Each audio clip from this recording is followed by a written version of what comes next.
What is going on, guys? Biznix here. Today we're going to be talking about the best support class setup in Star Wars Battlefront. This is going to be mainly for objective-based gameplay. But before I go any further, I just wanted you to know subscribing to our channel grants you daily Star Wars Battlefront, Doom, and Division videos. Also, if you ever want me to do something in particular, let me know in a comment and I'll be able to do it for you. And finally, if you ever want to play with me, then let me know and I'll be able to get my appropriate information to you. But without further ado, let's actually jump right into this support class setup. So for those of you that don't know what support even means, because there are some people that think they're really MLG and like to go on insane kill streaks, being a support player basically ensures that your team's going to win. And for me, I'd prefer winning over having an amazing game, only because winning is awesome and losing kind of sucks. So for this support class setup, I'm using a heavy blaster with the berserker trait. Now, the goal for being a support player is to basically stay alive as much as you can, move up on objectives whenever you need to, and keep pressure on the enemy.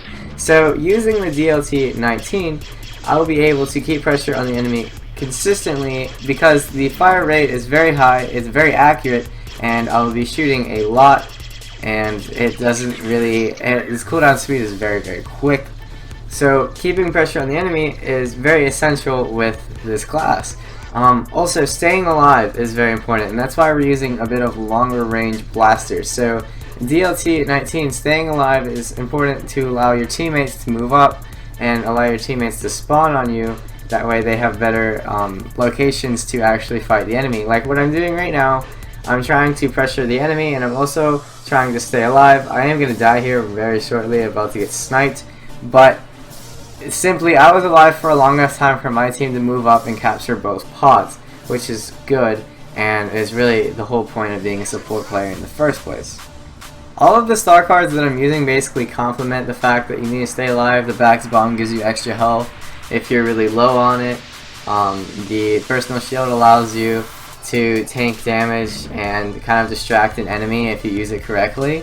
And lastly, the jetpack basically just allows you to get to those better vantage points and to apply pressure to the enemy, but also simply to stay alive as well. Now, being a support player doesn't mean you can't kill anyone or anything like that, because you're going to notice in this gameplay, even though I am being a support player and I'm using the DLT-19, which isn't really that bad anymore, but I'm supporting my team right here. I'm buying time for my teammates to capture the pod.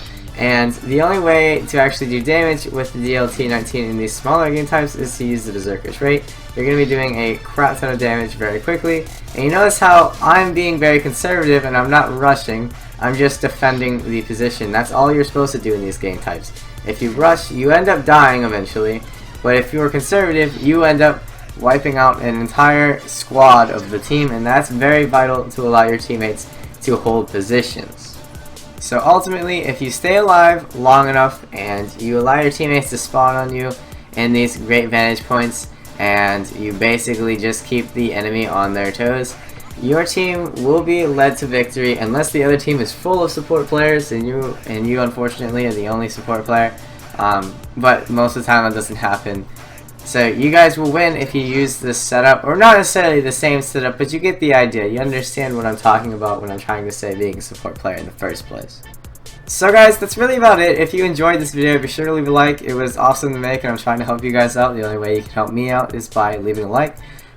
Also, just remember to subscribe because I'll be posting every day. And finally, I just want to quickly talk to my subscribers and anyone that is planning on subscribing.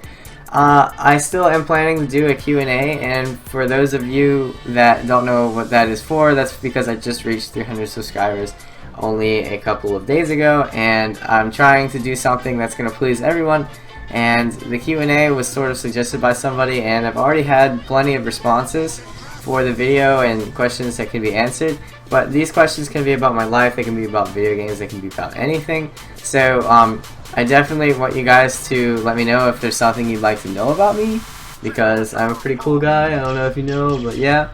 Just remember to leave a comment about that or something. If not, it's cool. I'm cool. Anyway guys, thank you so much for watching, and I'll see you guys in the next one.